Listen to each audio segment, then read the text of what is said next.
श्रीमान, मैं आपको बताऊंगा कि खेती में सुधार के बारे में हमारे कुछ लोगों का क्या विचार है। हमने विभिन्न दृष्टिकोणों से अलग अलग विचार किया है।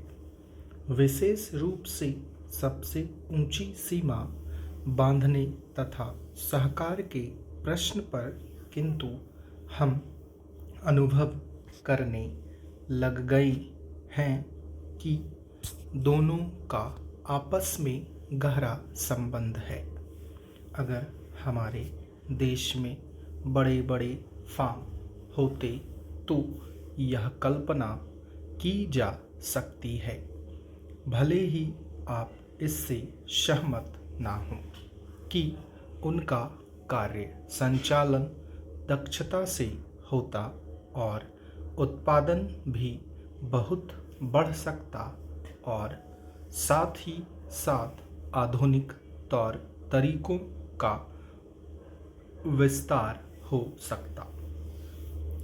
भारत की मूल समस्या यह है कि यहाँ जोत की भूमि छोटी है और टुकड़ों में बटी है। साधारण तौर पर मैं कहूँ कि यह 1, 2 या 3 एकड़ है। इतनी छोटी जोत की भूमियों से हमारे किसान केवल अपना काम भर चला सकते हैं, लेकिन आधुनिक तौर तरीकों को अपनाने में बहुत कम प्रगति करेंगे।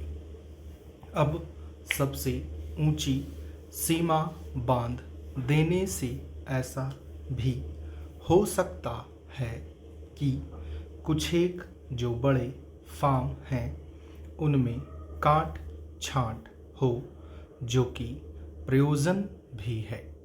अगर आप चाहते हैं कि प्रगति हो और आधुनिक तौर तरीकों का प्रचलन हो, तब तो ये जो अनगिनत छोटे छोटे फार्म हैं इनको सहकारी ढंग से चलाना है, जिससे कि वे आधुनिक उपायों का लाभ उठा सके।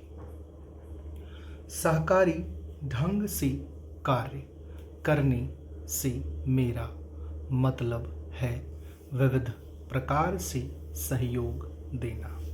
हम सोचते हैं कि पहला कदम सहकार होना चाहिए और ऋण के अलावा अन्य कई प्रकार से भी सहायता की जा सकती है, जैसे वस्तुओं को खरीदना और बेचना, बीज, खाद तथा इसी प्रकार की वस्तुओं को दिलाना दूसरा कदम है।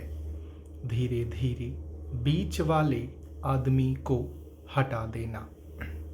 फिर दूसरी स्थिति आती है जिसको मिलजुल कर खेती करना कहते हैं, यद्यपि उसमें भूमि पर अधिकार बना रहता है।